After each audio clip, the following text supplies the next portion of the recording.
Mr. Chairman. Well, I want to thank you all for being here. It's fascinating. I'd like to talk, first of all, Mr. Burns, about the behavioral health aspect of kids as they develop and go to college. I think, where am I? Sorry, Dr. Burns. I just flew in, so forgive me. I'm jet lag. Speaking of jet lag, so the University of California, I think recently over the weekend, was talking about reestablishing standardized testing because so many of the students that they're getting are the professors just don't feel like they're noticeably not prepared. So when it comes to behavioral health in kids, we've got a lot of good research now developing about the effect on cognitive development and social media in general.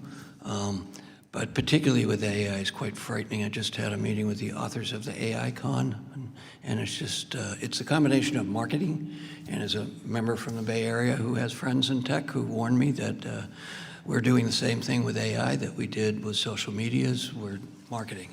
And unfortunately, caveat emptor, I don't think kids are prepared to be aware of particularly the sophistication of how their brains are being developed when they're on this AI. So could you speak a little bit about that as first do no harm? How are we dealing with cognitive development and AI, and how do we get at least a standard of first do no harm before we really know how bad this is, particularly by the time they get to higher education?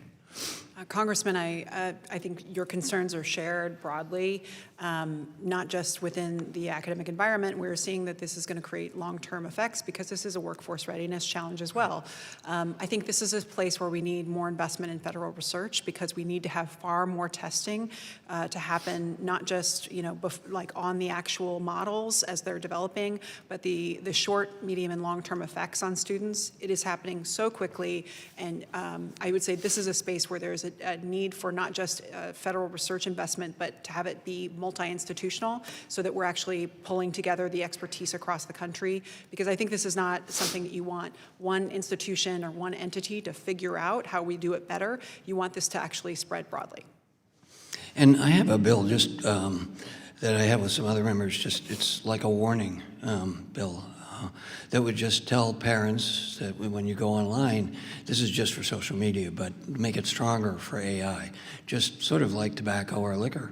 Make parents and kids be aware that when you go on here, you really don't know the power and how sophisticated it is. Could you respond to that? Now, anyone else who would respond to it? And the gist of everything I'm trying to get at is having spent a lot of time on this, having spent a lot of time with experts in the Bay Area, at Stanford particularly, both neurological pediatricians and people in the education school there, and their relationship with artificial intelligence and with technology. How do we have a discussion about we don't want to inhibit innovation, but on the other hand, we've got to slow it down so we make sure the full consequences and the fact that most people don't realize how targeted these algorithms are becoming?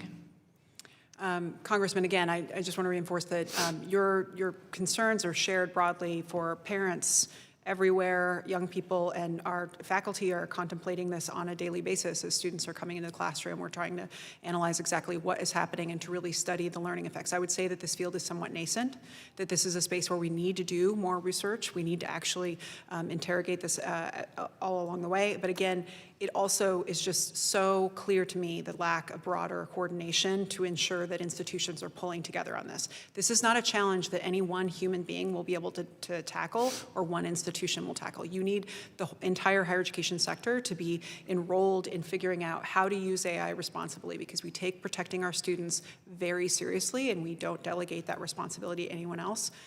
The real thing is who's missing up here are the AI providers. Right. And these models are being released so quickly, and the question of whether or not they're having the level of efficacy testing prior to release is something that definitely needs to be paid attention to. Well, and I hear that in the Bay Area when I go out and talk to people. They're like, oh, you're inhibiting innovation? I said, that's what you told me 15 years ago. And I don't want to inhibit innovation, but we've got to be careful of the consequences. You can make a lot of money, but we're not fully aware.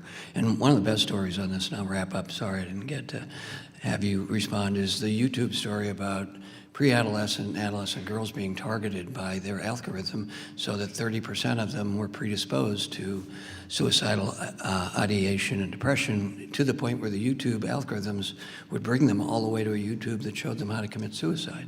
And if it wasn't for a reporter, we might not have found that out at all. So with that, I will thank you. I apologize for not giving you enough time to talk, answer my questions, and thank you, Mr. Chairman. I yield back.